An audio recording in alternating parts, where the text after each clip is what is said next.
देऊळगाव साकर्शा प्राथमिक आरोग्य केंद्र वाऱ्यावर. सायंकाळी 6:30ला प्राथमिक आरोग्य केंद्राला आढळून आले कुलूप. कुठलेही प्राथमिक आरोग्य केंद्र 24 तास रुग्णसेवेसाठी सुरू राहणे अपेक्षित असताना मेहकर तालुक्यातील देऊळगाव साकर्शा येथील प्राथमिक आरोग्य केंद्र चक्क सायंकाळी 6:30 वाजताच कुलूपबंद अवस्थेत आढळून आल्याने आरोग्य प्रशासनाचा गलथान व रामभरोसे कारभार पुन्हा एकदा समोर आला आहे.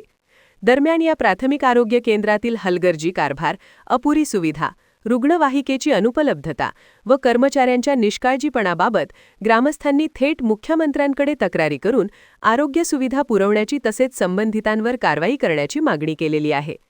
तर सदर आरोग्य केंद्रातून आपत्कालीन रुग्णांसाठी रुग्णवाहिका वेळेवर मिळत नसून अनेक वेळा देऊळगाव सकर्शा परिसरातील रुग्णांना जिल्हा रुग्णालयात हलवण्यासाठी खासगी वाहन करावे लागते. त्यामुळे गरजू रुग्णांवर आर्थिक बोजा पडत असल्याचे ग्रामस्थांचे म्हणणे आहे.